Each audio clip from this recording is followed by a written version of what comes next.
You're listening to the Cyberwire Network, powered by N2K. It's not uncommon to hear a high-level executive sort of tell a mid-level IT person, that's great for everybody else, but not for me.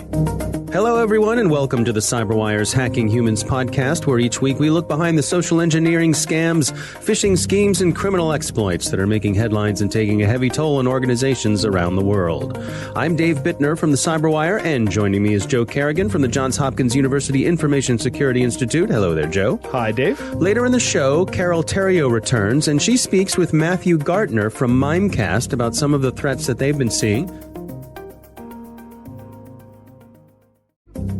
And we are back. Joe, before we get into our stories this week, we've got some follow-up. We actually had a couple of listeners write in response to a passing reference we made about the Can You Hear Me scam. Yes, I believe that was from the interview with Shannon.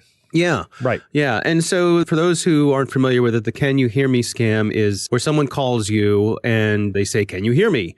And allegedly that's so that they can get a recording of you saying yes, which they then use to authorize purchases on your credit card or so on and so forth. Right. Well, it turns out that this one is actually unproven. Okay. And the folks over at Snopes did some investigating, and they couldn't find any instances of anyone actually falling victim of it.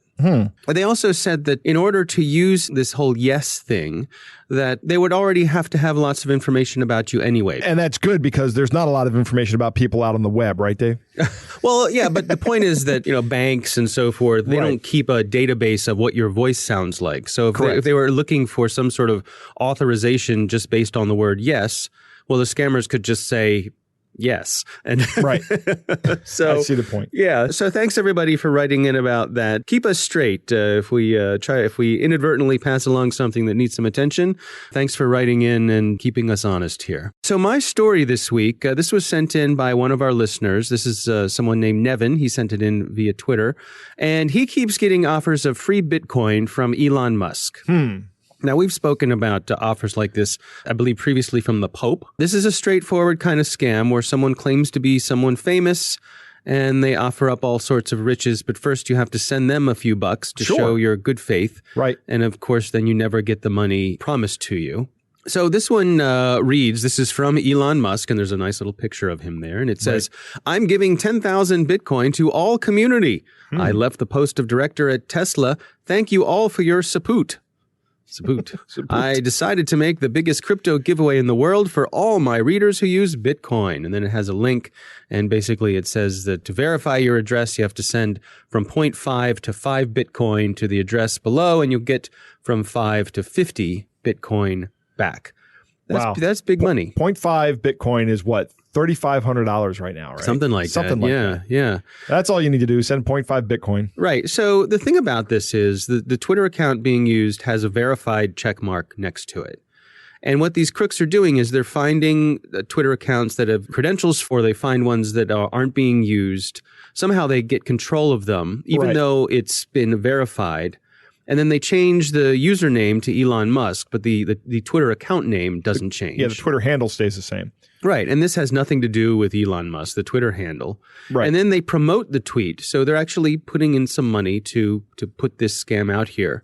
Now They promote it. They promote it. And Twitter lets that happen. Well, that's what I want to get to. I don't understand why Twitter can't do a better job of filtering this. I mean, this is a well-known scam. So to me, computers are pretty good at filtering things. Yes, they're very good at that, actually. So if someone puts in a username of Elon Musk, right, and starts sending out promoted tweets under that name, you'd think that there would be some way that Twitter could automatically flag that for review. Correct. That should go to the top of the list of things that need to be flagged for review. Anytime a verified user changes their Twitter handle or their display name, that should be investigated. I agree. Should look at that. I agree. Because what's the purpose of having a verified Twitter handle? You are who you say you are. Correct. Yeah. So you already don't have an interest in changing your display name or your Twitter handle. No, and you have to send in substantial documentation to get that check mark. Huh. I have tried and haven't been able to get it. I am also considering trying it for one of my accounts, but Yeah, you're not going to like it. I'm warning you. The things that they want you to send in, you are not going to like it. Anyway, this scam has already earned over $180,000 in Bitcoin. wow, so people are actually sending money to the Bitcoin addresses. They are, but taking advantage of the familiarity people have with Elon Musk, and everybody knows he's a rich guy. So Right. 180 grand, though, that's no small potatoes. No, that's somebody having a very good payday. Yeah. So thanks for sending this in. Obviously, one to look out for. I doubt many of our listeners would fall for this sort of thing, but make sure you spread the word to your friends and family and make sure they're aware of this. Right. So that's what I've got. Joe, what's your story this week? So, Dave, Halloween was a couple weeks ago. Yes, it right? was. So here in America, you know what it's time to start thinking about? It's Christmas time. No. It is time for Thanksgiving. It is Thanksgiving time. It is not time for Christmas yet. Not according to the retailers, Dave. Oh, I know. So actually, this one comes from Alice Woods over at 2spyware.com. Okay. And she's talking about a MailGuard report. Now, MailGuard is an Australian email filtering company. And it says that scammers have already started spreading fake emails that mimic DHL notifications about shipped goods. Oh, the shipping company DHL. Okay. Right, the international shipping company DHL. Right. I am so leery of these kind of scams that one time I actually ordered something from Europe and actually got a legitimate DHL notification. I was terrified to click on the link. Right.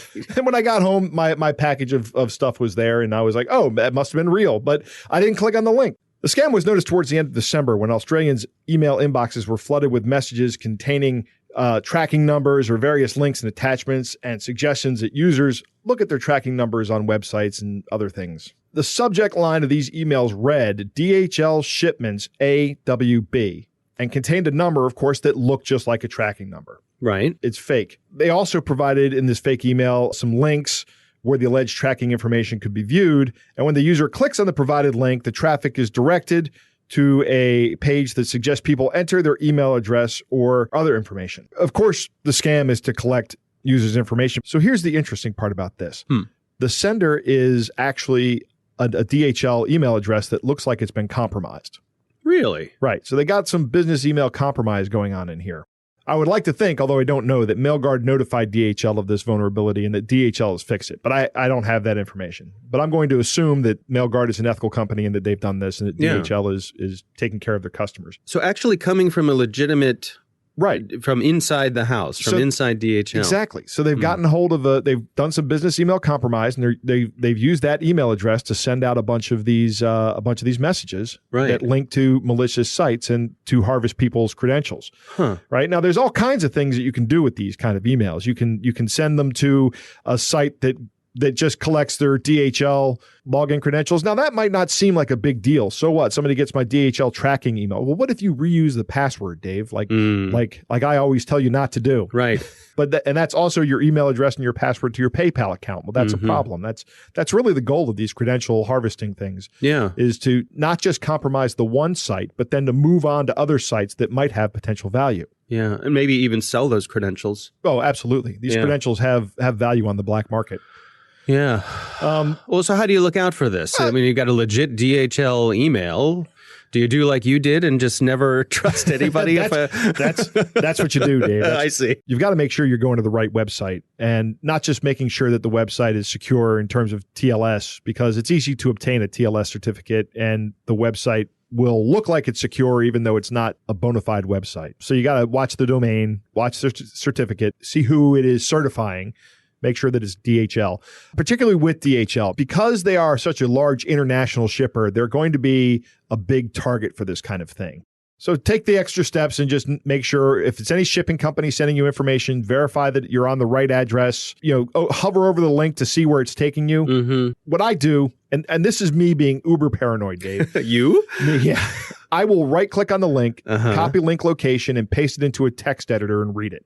Okay. That's what I do. I know what URL strings look like, though. The layperson may not know what a URL string, a query string looks like. Yeah. But if nothing else, just make sure it's going to the proper domain. Right. And as I say, if it's a question, just don't click the link. Go to the domain independently. If it's Agreed. DHL, go to DHL That's a on great your way to get own around without it. the link and and then Track enter it from there. Yeah, copy the tracking number, because the tracking number is probably not a link, right? So you can just copy the tracking number into their site, and lo and behold, you'll have all the tracking information, or you'll get a message that says this is an invalid tracking number. Right. All right. It's a good story, but it's time to move on to our catch of the My day. favorite part. All right, Joe, we got a good one this week. This is from a gentleman who goes by the name Slab. Is that his hacker name? That is a nickname, I believe, and he is from Australia. And he wrote us and he said, "Hi there, guys. Slab from Australia here. My daughter and I love your show and listen every week. Justin from OLD dropped your podcast on one of his episodes. I have no idea what that is, but I'll have to find out. Okay. I really look forward to Thursdays in Australia as I listen to your potty." I think that's Australian for podcast, Joe. I hope so. Yeah, on the way home from work. I recently had a friend request me via Facebook. I was already friends with him, and I thought that he must have cleared his account and was starting again. Mm-hmm. The profile pic was the same and had very few friends at the time I was requested. I checked out his name after I went through the conversation and found that he had 2 profiles. Aha. The conversation took place over 4 days, with no contact from me for 3 of those days in between. All right, so Joe, Slab sent us a transcript of the text message exchange that he had with the scammer.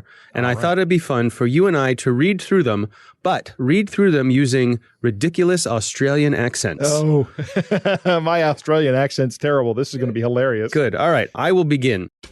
"Hello, mate. How you doing?" Hi, Dale. How you been? "Well, I'm also doing pretty good. I got some news to share with you, and I don't think you've heard it. Go for it. I was wondering if you heard about the Bill and Melinda Gates Foundation program ongoing now." That I have. "Oh, I thought you'd heard about it already. It's a new program. They're helping the young, old, retired citizen workers and non-workers, disabled or non-disabled. You can use the Bill and Melinda Gates Fund offer to pay your bills, college, school, medical expenses, business costs, or even personal use. Okay. It's an amazing program. I got $160,000 from them after I applied for the program, and it was granted to me. Nice. You can also apply just like I did." That's awesome. How do I go about doing that? That wasn't the least bit Australian, Joe. I'm sorry. That is the agent contact link to message me through Facebook. Text him and let him know you're ready to claim your winnings. They work 24 hours a day, so you'll surely reach him right now. Text him up now and let him know I give you his contact now that you're ready to claim your winning grant. Text him up now and let him know if you're able to reach him, okay? What did you claim it for? Once you applied and you're eligible, you have to claim your winning with the UPS delivery company for your delivery once shipping clearance and insurance fee are paid. How much should I claim? What did you claim for? You can claim any amount, varies from $80,000, so I choose to claim $160,000 and paid $2,000 for my shipping clearance and insurance. Wow, that's amazing. Can I borrow $2,000 so I can claim? And when I get my $160,000, I'll send it back. I quickly paid off some medical and other bill and have the rest fixed. I can only help with $1,000. $2,000 and I'm in. Thanks so much. This is fantastic. Thank you so much for your help. Text the agent now. Actually, I can send you my Bitcoin address, and you can send it there. I will talk to the agent myself because I still have their info to make payment. Let me know at the point of your payment. Okay, send the money to this address. And then he lists the Bitcoin address in base 58. I will send you the money when I have received $1,000. Thanks again. You're my best friend, Bitcoin. Okay. Thanks again, friend. I'm still waiting for the transfer. Dale, you have my number. Please call to discuss further. And after that, there was nothing. I think I was doing the part of Slab. Yeah, you were doing the part of Slab. So what Slab played along here. That's great work, Slab. Yeah, excellent. Nice job, Slab. I apologize for our terrible Australian accents. I want to talk about one of the mine things. was pretty much dead on. I don't know what Slab. Maybe okay. Slab will let us know. Mine was awful. I'll tell you that right now. I want to focus on one of the things this scammer said in this. He said, yeah, they're helping with the young, old, retired citizens, workers, non-workers, disabled, non-disabled. You can use the money. Okay, so everybody, right? Right? He tries to list a bunch of features that will include 100% of the population. Yeah. Are you young or old? Yes. I'm one of those two things. Are you retired or citizens working or non-working?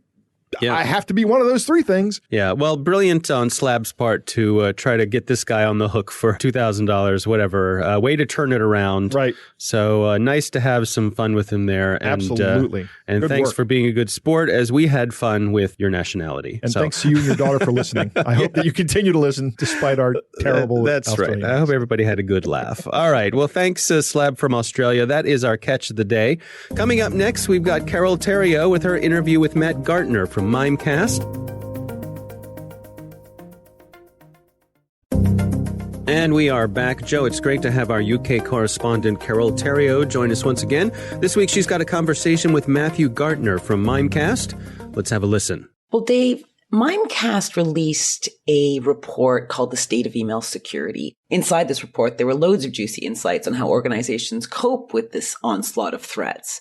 For example, are you surprised that 50% said that phishing had increased, or that almost 9 out of 10 organizations encountered threats borne by careless behavior? Even more interesting than that is that nearly 40% said that the organization's weak link was the CEO. Yeah, the CEO, the head honcho, arguably one of the people with the most to lose if the firm takes a public beating for security practices. Plus, isn't this the person with the final say on the cybersecurity budget? I just want to understand a bit more about how these CEOs increase cybersecurity risk rather than minimize it. And I reached out to Mimecast's Matthew Gartner for the lowdown. Matthew, thank you so much for chatting with Hacking Humans. Now, perhaps you can tell me a bit about the environment. You guys did some research. So what threats are hammering at the door and disrupting our networks? You know, in the last couple of years, obviously ransomware has become a hot commodity. Most cyber attackers are money oriented. You know, you might read about, nation states or, other actors, but, I think the general takeaway I would give to the audience is that, it's like 99 out of 100 are in it for the money. And so anything that can be monetized, and obviously ransomware is sort of a classic now, is where most of the attacks are focused. So you're saying most of it is money driven. And where are the weak points? So why are we still having this problem 20 years on? Well, I mean, our tech environment is more complicated. Attackers are more sophisticated, and the human, which is apropos to this podcast, is continues to be a weak link. So that's why you have things like phishing and drive-by downloads and those sorts of things. Is that it's the user in many cases, in quote, inviting the attacker in, and that's really hard to overcome. Now that's interesting. Do users do this, do you think, through ignorance, or is it just disregard for the rules, or is it mostly malicious behavior? We have a group that we call the compromised insider, which is sort of they're just sort of naively doing what the attacker wants them to do. And then there is an element of careless, where they should have known better but didn't. And so it's a little blurry, obviously, there. But at the end of the day, people are busy. They're not technical. They don't know what a domain or a URL or how to look at a URL and figure out that it's... Yeah, they got their own problems, don't they? Exactly. And so attackers know that, and they jump right in. And, they don't have to be successful all the time. They just have to be successful enough to make money. It's true. A lot of people in our industry often go, oh, how could the user be so silly falling for that? It's like, well, because it's not their focus. They're not thinking about it every day. They're kind of using the tool the way you might use your car. Yeah, I mean, we may look at the URL in an address bar, but most of the world doesn't know a domain from their left elbow. According to your research, 90% of global orgs have seen phishing attacks increase over the past year instead of decreasing. Yep. So obviously you're thinking that's the money that's incentivizing that growth. Absolutely. It's actually kind of hard to hack, to literally technically hack an organization that has some security controls. It's much easier to send in a request via email and have the user essentially invite them in or do something, in response. Because, an email that says, please change your wiring instructions for our account and pretends to be one of your vendors or customers. There's nothing malicious necessarily in it. It's purely socially engineered. Right. And so you hit a busy person that is in the accounts payable department, and if it's related to a project or a vendor that they normally do business with, they might not think twice. And that's part of the problem is not thinking twice. Yeah, it's like they're getting us in our weakest spot. We're really busy at work. We're distracted. We have too many messages and emails and phone calls to return. And one of these things slips through a net. And, if we're not trained, I guess, or don't know to look for them, we're sitting ducks. Yeah. And, like anything, more training and understanding, obviously, and more caution amongst the users is a good thing. There is, there's tech you can use to help filter out these, malicious requests. And then obviously you shouldn't really have a business process that it has a single point of failure. So you'd always should have some sort of some control, complementary control. Some redundancy as well, I guess. Exactly. And a lot of companies don't have all those three things going well. Oh, really? Is that right? So one of them is always weak? It's like 2 out of 3 rather than 3 out of 3? Is that what you see? Well, maybe 3 of the 3 are weak. They're not using tech. The users don't necessarily know, aren't discerning, and the business process has a single point of failure. And so they're the ones that get breached or lose money or get into the news. So what I found really interesting about the research that Mimecast put out was that CEOs are often seen as a weak link in security. So something like 40% of your respondents said they saw their CEO as a cybersecurity weak link. Mm-hmm. That's huge. In some ways, having been in security for more than 15 years, I think that's probably progress. I bet that 40% would have been much higher years ago. It feels bad, obviously, because 40% is still a large number. The reason that CEOs are, in quote, the weak link is they're useful in a fraud. So they're a figure of authority. Yep. So if you're gonna impersonate somebody at a company, CEO is a pretty good choice. Maybe the CFO, or there's a couple other people, depending on what you're trying to do. So if you get an email from the CEO, you're much more likely to go, whoa, wait a second, I got to take this seriously. I got to act accordingly, quickly, perhaps. But then there are also, on the flip side, a point of attack. So if you're an attacker and you can get into the CEO's account or onto their machine, you're into the flow of the most sensitive data or information at a company. Yeah, that makes total sense, right? They're the big kahuna. They're Exactly. The big fish. So it's a double-edged sword with them. And then you throw in the issue of, like, a lot of CEOs are not technical. They didn't come from, IT or whatever, security. There's a tendency, although I think it's slowly being drained out, but there's a tendency for them to, security is IT's problem. Like, there's some magical tech that will make us, eliminate all risk. Where the more mature CEOs, view cybersecurity as a risk, and they treat it as a business risk, and they invest accordingly. Just between you and me and our lovely listeners here, do you think there's an element of the I'm the head honcho, I do what I want attitude in some CEOs? Yeah, absolutely. It's your job to protect me, exactly. No matter what I do. Yeah, and the whole thing of security is an IT problem, not a business problem. They're busy people too, usually. And so a security control, not always, but often can be seen as getting in the way of doing business. And so it's not uncommon to hear a high-level executive sort of tell a mid-level IT person, that's great for everybody else, but not for me. I can tell you a number of shareholders would not have happy faces if there was a breach at a company and, the CEO was like, well, it's not my fault. It's the IT guy's fault. Right. I don't know if that would fly very high. The world's become more sensitive to the reality. And so I think that's maybe why it's only 40% of people think their CEO undervalues the role of email and security. Now, you had a story about what happened to the CEO. Yeah, it's a classic fun one. So any security person always loves it when they're attacked by a very weak attacker, because then you can have sort of sport with them. So a very simple case, I got an email. I didn't get the email, actually, because our system filtered it. But I went into the back of our email security system and pulled the email out. And basically, it was our CEO, not really, asking me that he had a really important thing for me to do. And basically responded like, oh, Peter, how can I help you? And he responded back, well, I need iTunes cards. And I was like, oh, really? Well, is this for a customer event or a partner thing you're doing? Yes, it's for that. And I'm actually, I need it right now. And then of course I respond, oh, should I use the corporate card? And what expense code should I use when I submit the expense? And yes, you should use the corporate card. And then, I was just going on and on. The longer it could go, the better. And unfortunately, yesterday, my last response bounced. So he figured it out. No, his email was taken down. Ah, there you go.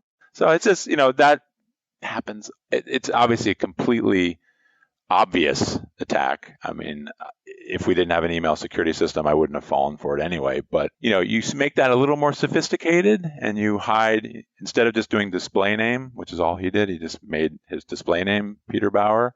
Yeah. Instead, you could register a similar domain and you could put a link to some, malicious site that he wanted me to go to. None of the things this guy did. You go from something that should be catchable by a person.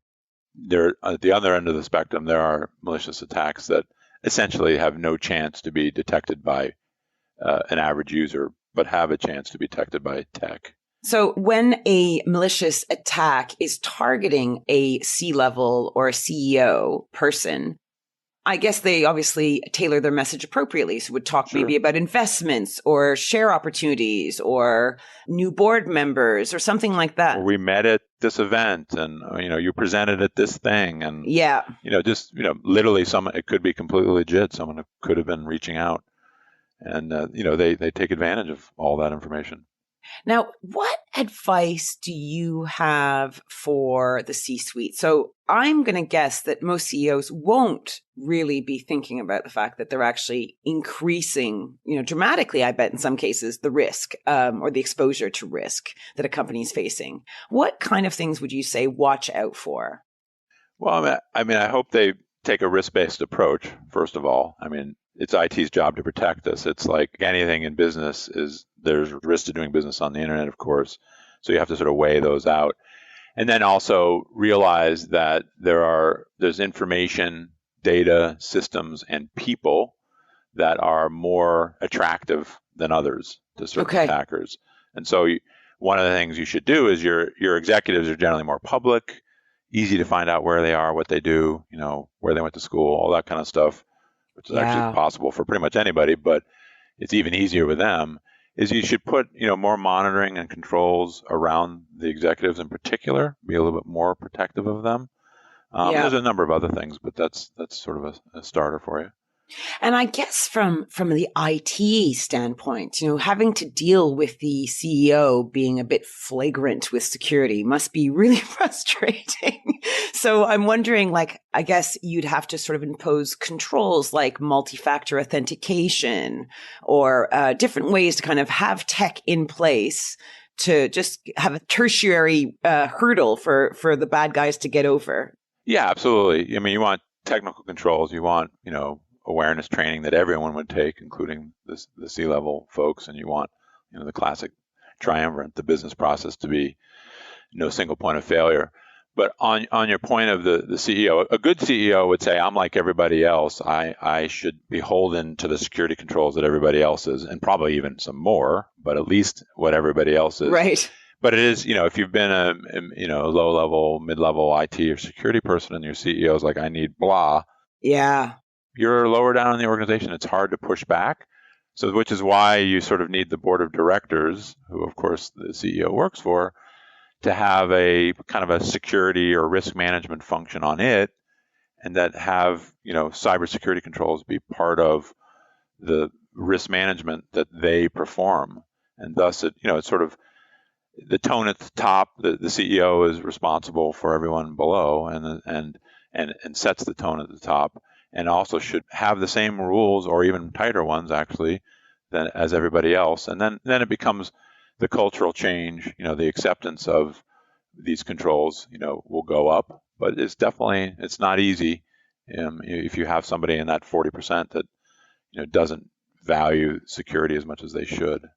So education for CEOs, don't think that you're above it because actually you're a prime target is what we're saying here. For sure. Because you have so much access to all the systems, if they get your email. And how embarrassing when you have to announce this, basically make it public that you may have been breached. And it was your accounts that did it. It came through your account when there's an investigation.